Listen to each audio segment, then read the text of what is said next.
ఈ వీడియోని మాత్రం ఎవరు మిస్ అవ్వకండి, ఎందుకంటే last story continuation and 2 subscriber stories and question mark. ఆ క్వశ్చన్ మార్క్ ఏంటి అనేది వీడియోని లాస్ట్ వరకు చూస్తే మీకే అర్థమవుతుంది. ఇంకా లేట్ చేయకుండా ఈ రోజు 3 స్టోరీస్ చెప్తున్నాను కాబట్టి ఫాస్ట్ గా ఆ స్టోరీస్ ని వాళ్ళ మాటల్లోనే చెప్పేస్తాను. అయితే ఫస్ట్ లాస్ట్ కవిత స్టోరీ కంటిన్యూషన్ చెప్తాను. ముందుగా ఈ వీడియోని లైక్ చేసి హైప్ ఇవ్వండి. ఈ రోజు వీడియోకి 300 లైక్స్ అయితే ఎక్స్పెక్ట్ చేస్తున్నాను. లాస్ట్ టైం 100 లైక్స్ ఎక్స్పెక్ట్ చేసినప్పుడు 300+ లైక్స్ వచ్చాయి. సో ఈ వీడియోకి 300 లైక్స్ ఎక్స్పెక్ట్ చేస్తున్నాను కాబట్టి చూద్దాం ఎంతమంది మన వీడియోస్ ని ఇష్టపడుతున్నారో. కవిత స్టోరీకి ఇదే లాస్ట్ పార్ట్. ఇప్పటికే పార్ట్ 1 అండ్ పార్ట్ 2 ఎవరైనా చూడకుండా ఉంటే వెంటనే ఆ పార్ట్స్ ని కూడా చూసి ఈ వీడియోని చూడండి. లాస్ట్ లో ఆ అమ్మాయికి వేరే పెళ్ళైపోయి 2 పిల్లలు కూడా ఉన్నారు అని చెప్పాను కదా. తనకి పెళ్ళైపోయాక ఇతను నా దగ్గరకు వచ్చి నిన్ను పెళ్లి చేసుకుంటాను అన్నాడు. తనకి మ్యారేజ్ అయిన సంగతి నాకు తెలియదేమో అనుకొని, బట్ నాకు తెలుసుగా. అయినా ఆ టైంలో నేను తననేమి అడగలేదు, హ్యాపీగా పెళ్లి కొప్పేసుకున్నాను. ఇంకా అమ్మాయి మా లైఫ్ లోకి రాదు అనేసి అలా పెళ్లి చేసుకున్నాము. మా పెళ్లిని మా పేరెంట్స్ కానీ వాళ్ళ పేరెంట్స్ కానీ ఎవ్వరూ చేయలేదు. ఊరిలో పెద్ద మనుషుల ముందు మేమే మా డబ్బులు పెట్టుకొని ఇద్దరం పెళ్లి చేసుకున్నాము. ఇప్పటికీ మా పెళ్ళయి 5 years దాటింది, బట్ మాకింకా పిల్లలు లేరు. ఆ అమ్మాయి కథ అంతటితో అయిపోయింది, ఇంకా మా జీవితాల్లోకి రాదు అండ్ మా ఇద్దరికి కూడా పెళ్ళైపోయింది, హ్యాపీగా ఉండొచ్చు అనుకుంటే అసలు స్టోరీ, అతని అసలు నిజ స్వరూపం అక్కడే స్టార్ట్ అయింది. ఇతనికి ఒక విలేజ్ లో గవర్నమెంట్ జాబ్ ఉంది, నేనేమో సిటీలో జాబ్ చేస్తున్నాను. ఇద్దరం ఒకే ప్లేస్ లో ఉండాలనుకుంటే ఎవరో ఒకరు జాబ్ ని త్యాగం చేయాల్సి వస్తుంది కదా. అతనంటే అబ్బాయి ఖచ్చితంగా జాబ్ ఉండాలి, అందులో అది గవర్నమెంట్ జాబ్, నాదేమో ప్రైవేట్ జాబ్. అందుకని నా జాబ్ ని రిజైన్ చేసి అతని కోసం అతను ఉండే విలేజ్ కే వచ్చేసాను. ఇద్దరం ఒకే ఇంట్లో ఉంటున్నాము. ఎప్పుడైతే అతనితో కలిసి బ్రతకడం స్టార్ట్ చేశానో అప్పటి నుంచి అసలు తన క్యారెక్టర్ ఎలాంటిదో అర్థమైంది. ఆ అమ్మాయి ఒక్కదానితోనే కాదు అఫైర్, ఒక 15 to 20 మెంబర్స్ తో అఫైర్స్ ఉన్నాయి. ఒకరికి తెలియకుండా ఇంకొకరితో ఇలా మెయింటైన్ చేస్తున్నాడు. పెళ్ళైన 1 month లోనే అసలు టార్చర్ స్టార్ట్ అయింది నాకైతే. నా హస్బెండ్ నా కళ్ళ ముందే పాకెట్ లో థింగ్స్ పెట్టుకొని బాగా రెడీ అయ్యి నైట్ 7 కి 8 కి వెళ్లేవారు అమ్మాయిల దగ్గరికి. మా ఫ్యామిలీ మెంబర్స్ చెప్తూనే ఉన్నారు వద్దు అతని పెళ్లి చేసుకోకు అని, బట్ నేను వాళ్ళ మాటలు వినలేదు. ఇప్పుడిప్పుడే అర్థమవుతుంది. ఒక రోజు తన ఫోన్ చెక్ చేస్తే అన్ని చెత్త వీడియోస్, అన్ని చెత్త ఫొటోసే ఉన్నాయి. అవి చూసి అతని మీద విరక్తి అనిపించి వాళ్ళ పేరెంట్స్ కి కాల్ చేసి ఇలా చేస్తున్నాడు, ఇలా అమ్మాయిల దగ్గరికి వెళ్తున్నాడు అంటే అతనికి బుద్ధి చెప్పాల్సింది పోయి నచ్చితే ఉండు లేదంటే వదిలేసి వెళ్ళిపో అంటున్నారు. ఇటు మా పేరెంట్స్ గా ఏం చెప్పలేను, ఎందుకంటే వాళ్ళకి ఇష్టం లేకుండా నేను పెళ్లి చేసుకున్నాను కదా. మా పెళ్లి కాకముందు ఇతని గురించి చాలా పొగిడేదాన్ని వాళ్ళ ముందు. అబ్బాయి మంచివాడు, ఈ ప్రపంచం అంతా మీరు వెతికినా కానీ ఇలాంటి అబ్బాయిని తీసుకొచ్చి నాతో పెళ్లి చేయలేరు అని, నన్ను చాలా సిన్సియర్ గా లవ్ చేస్తున్నాడు, నేను లేకపోతే అసలు ఉండలేడు అని ఇలా ఎన్నెన్నో చెప్పాను. అలాంటిది ఇప్పుడు వాళ్ళ ముందుకెళ్ళి ఏమని చెప్పలేను కదా. నా బాధను ఎవ్వరికి చెప్పుకోలేక నాలో నేనే బాధపడుతూ స్ట్రెస్, బీపీ, షుగర్ అన్ని వచ్చేసాయి నాకు. ఇలా ఉండగా కొన్ని డేస్ కి ఇతనికి మా నేటివ్ ప్లేస్ కి ట్రాన్స్ఫర్ అయింది. నేనైతే ఫుల్ హ్యాపీ, ఎందుకంటే అక్కడున్న అఫైర్స్ అన్ని కూడా కట్ అవుతాయిలే అనుకున్నాను. అనుకున్నట్లే అక్కడున్న రిలేషన్స్ కూడా కట్ అయిపోయాయి. కానీ పబ్లిక్ తో మీట్ అయ్యే జాబ్ అవ్వడం వలన కస్టమర్స్ తో కూడా కొత్త రిలేషన్ స్టార్ట్ చేశాడు. ఇతని విషయంలో ఎప్పటికప్పుడు మోసపోతూనే ఉన్నా. ఫస్ట్ లో ఆ అమ్మాయికి పెళ్ళైపోయాక అమ్మయ్య ఇంకా తనతో ఉండదులే అని హ్యాపీగా ఫీల్ అయ్యాను.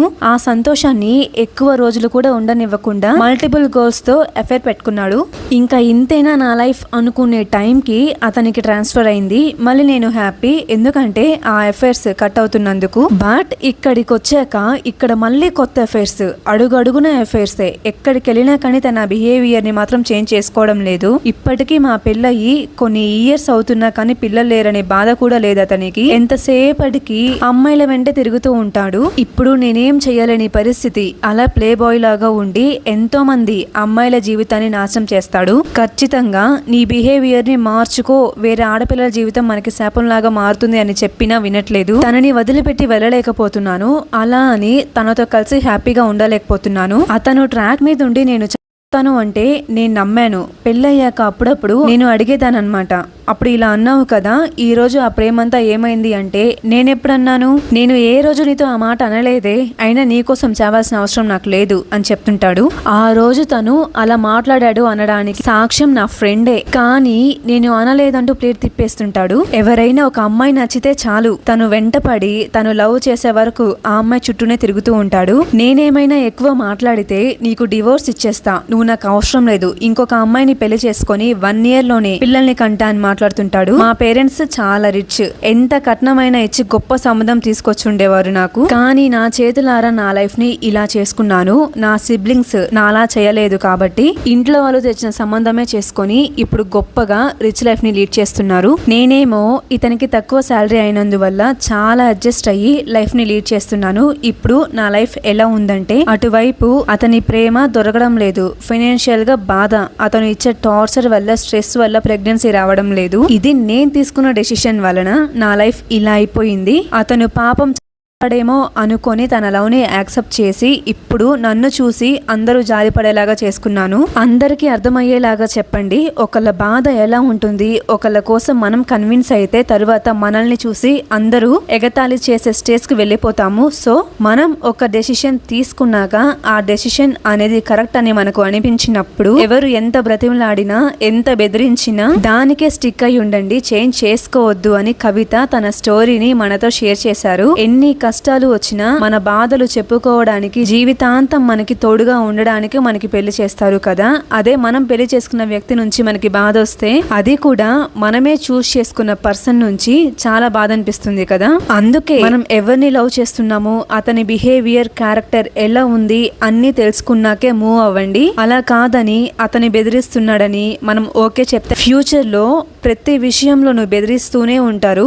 అసలు మనకు పేరెంట్స్ ఎందుకున్నారు, మనల్ని చూసుకోవడానికే కదా. ఎలాంటి ప్రాబ్లం అయినా కానీ ఫస్ట్ మీ పేరెంట్స్ కే చెప్పేసేయండి, వాళ్ళే మీ లైఫ్ ని కాపాడుతారు. ఏదైనా కానీ మీరు మీకు ప్రాబ్లం వచ్చిన రోజు తీసుకునే డెసిషన్ బట్టే ఉంటుంది మీ రేపటి రోజు ఎలా ఉంటుంది అనేది. దీనికి బెస్ట్ ఎగ్జాంపుల్ మన ఈ సబ్స్క్రైబర్ కవిత స్టోరీయే. తన స్టోరీని మొత్తం విన్నారు కదా, మీకేమనిపించింది కామెంట్స్ లో స్టోరీ 1 అని టైప్ చేసి మీకేమనిపించింది అనేది కామెంట్స్ లో చెప్పండి. ఇంకా సెకండ్ స్టోరీలోకి వెళ్ళిపోదాము. అంతకన్నా ముందు మీ దృష్టిలో ట్రూ లవ్ అంటే ఏంటి? ప్రేమించిన తర్వాత ఎన్ని కష్టాలు వచ్చినా పెళ్లి చేసుకోవడమా, లేదా పెళ్లి అయ్యాక కూడా ఎన్ని గొడవలు వచ్చినా విడిపోకుండా ఉండడమా? కామెంట్స్ లో చెప్పండి. ఇంకా తన స్టోరీని తన మాటలోనే చెప్తాను. నా పేరు సుప్రజ. ఈ రోజు నేను చెప్పే నా స్టోరీ ఒక సక్సెస్ స్టోరీ అన్నమాట.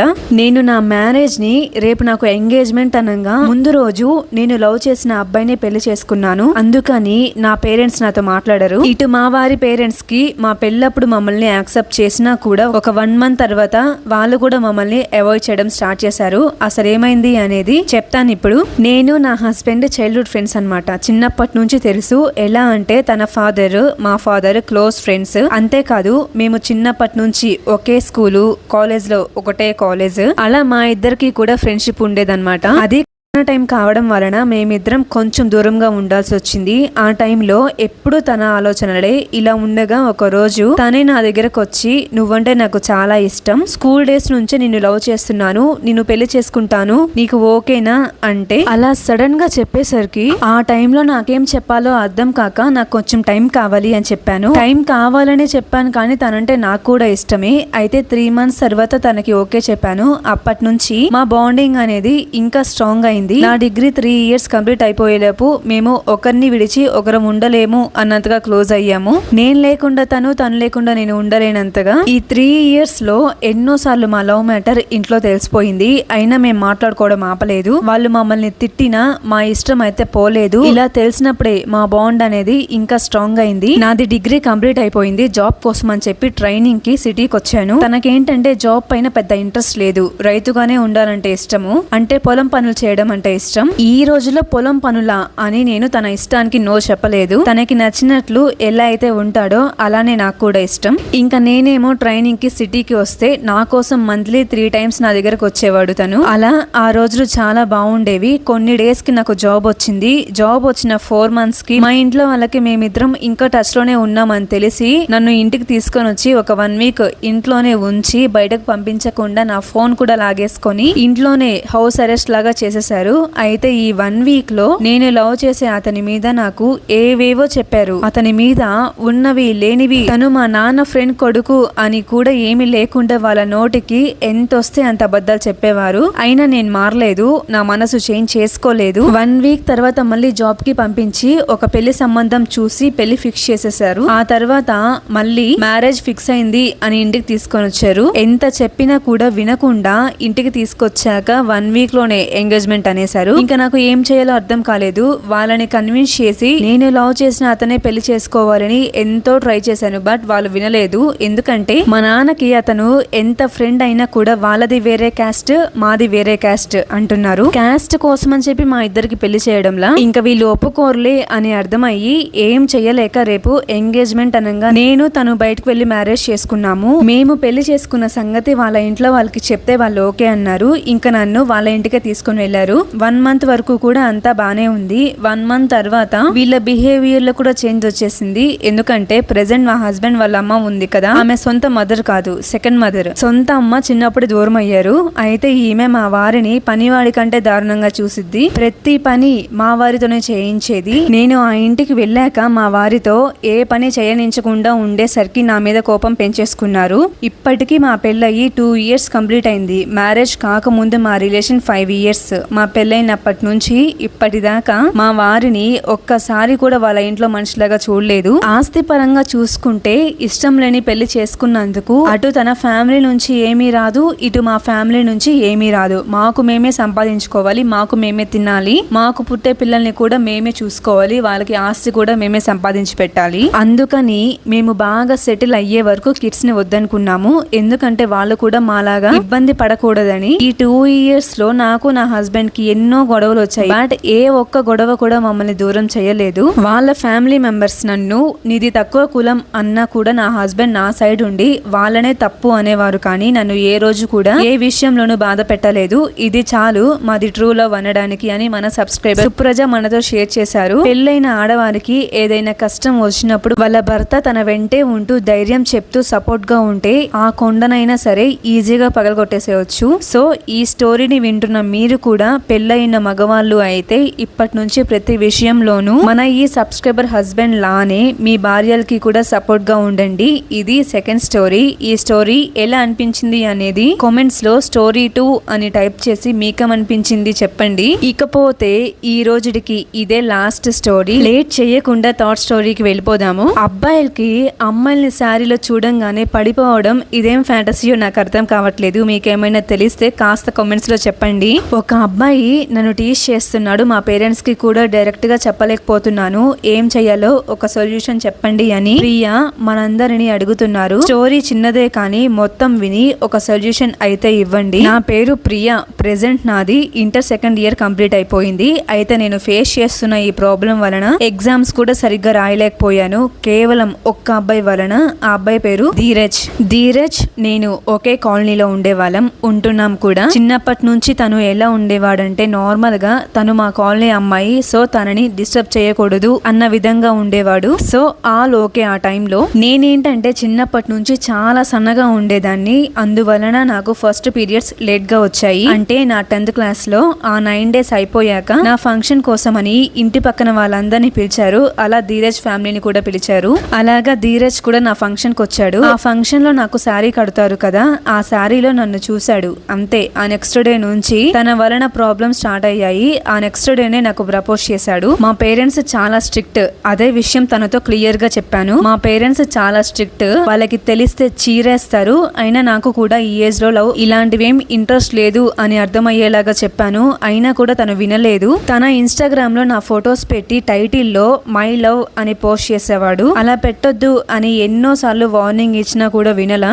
అలానే 1 year అయిపోయింది. 10th అయిపోయి ఇంటర్ 1st year కి వచ్చాను. ఇంటర్ లో ఒక కాలేజ్ కాలేజ్ లో జాయిన్ అయ్యాను. తను కూడా నేను ఏ కాలేజ్ లో జాయిన్ అవుతున్నానో తెలుసుకొని సేమ్ కాలేజ్ లో జాయిన్ అయ్యాడు. నా టైం బాగాలేదనుకుంటా, ఇద్దరం సేమ్ క్లాస్ ఇంటర్ లో కూడా. అప్పటి నుంచి ఇంకా ఎక్కువైపోయింది. ఒక రోజు అలానే ఏడిపిస్తూ ఉండేసరికి తో కొడతాను అని వార్నింగ్ ఇచ్చా. ఇంటర్ ఫస్ట్ ఇయర్ అయిపోయింది. తను నేను ఇచ్చిన వార్నింగ్ ని మనసులో పెట్టుకొని కాలేజ్ లో అందరి ముందు నా చెయ్యిని పట్టుకోవడం, ఇలా టీచ్ చేస్తునేవాడు. తను అలా చేస్తున్నాడని మా పేరెంట్స్ కి ఎన్నో సార్లు చెప్పాలని ట్రై చేశా. బట్ నాకైతే ధైర్యం సరిపోవట్లేదు. నా ప్రాబ్లం కి ఏమైనా సొల్యూషన్ ఇస్తారా అని తన స్టోరీని షేర్ చేస్తూ అడుగుతున్నారు. నన్ను అడిగితే మీ పేరెంట్స్ కి చెప్పడమే కరెక్ట్. మీ ఇద్దరిది సేమ్ ఏజే కాబట్టి మీరు ఎంత చెప్పినా కానీ వినడు. అండ్ మీరు ఎన్నో సార్లు చెప్పి ట్రై చేశారు, బట్ తను వినట్లేదు అంటే లాస్ట్ ఆప్షన్ మీ పేరెంట్స్ కి చెప్పడమే. వాళ్ళే ఏదో ఒకటి చేస్తారు. దాని వల్ల మీరు సఫర్ అవుతూ స్టడీస్ పైన కాన్సన్ట్రేట్ చేయలేకపోవడం కరెక్ట్ కాదు. ఎందుకంటే మీరు జాబ్ కోసం ఎక్కడికైనా వెళ్ళినా మీ గ్రాడ్యుయేషన్ తో పాటు 10th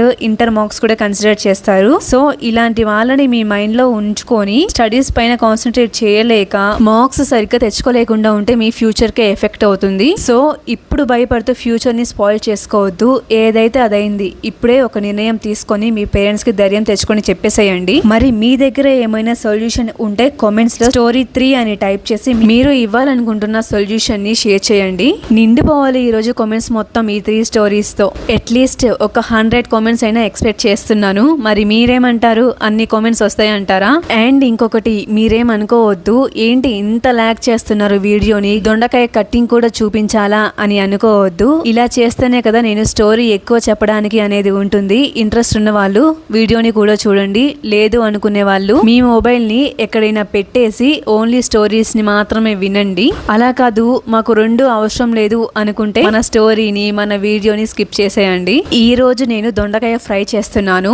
వెజ్ లో నాకు ఉన్న ఫేవరెట్ కర్రీస్ లో ఇది కూడా ఒకటి. ఐ మీన్ ఫ్రైస్ లో చాలా ఇష్టం నాకు దొండకాయ ఫ్రై అంటే. మరి మీకు ఈ దొండకాయ ఫ్రై అనేది ఇష్టమా కాదా అనేది ఇది నా కోసం కామెంట్స్ లో పెట్టండి. ఈ 3 స్టోరీస్ అయిపోయాయి కదా. ఇప్పుడు వీడియో స్టార్టింగ్ లో చెప్పిన క్వశ్చన్ మార్క్ ఏంటి ఈ పాటికే మీకు అర్థమైపోయి ఉంటది. డైలీ మన ఛానల్ ని ఫాలో అయ్యే వాళ్ళకి అదే give away question. First question అయితే అడిగేస్తున్నాను. అంతకన్నా ముందు నాకు ఇన్స్టాలో వచ్చిన కొన్ని క్వశ్చన్స్ గివ్ అవే గురించి ఒక 2-3 మెంబర్స్ మెసేజ్ చేస్తున్నారు. మీరు గివ్ అవే విన్నర్స్ కి శారీస్ ఇస్తామన్నారు కదా, అవి మా దగ్గరకు వచ్చినప్పుడు, ఐ మీన్ ఒకవేళ మేము విన్ అయ్యి మా దగ్గరకు వచ్చినప్పుడు ఆ డెలివరీ బాయ్స్ కి మేమేమైనా పే చెయ్యాలా లేదా మీకేమైనా మనీ పే చెయ్యాలా అని అడుగున్నారు. 1 రూపీ కాదు కదా, ₹1/2 కూడా మీరు పే చేయాల్సిన అవసరం లేదు. ఎవరికి కూడా, నాకు కానీ ఆ డెలివరీ పర్సన్స్ కి కానీ కంప్లీట్ గా ఫ్రీయే. ఎవరైనా కానీ మనీ పే చేయాలి అని మిమ్మల్ని అడిగితే అది నమ్మకండి. ఫ్రీగానే విన్నర్స్ కి నేను శారీస్ పంపిస్తున్నాను. ఇంకా ఫస్ట్ గివ్ అవే క్వశ్చన్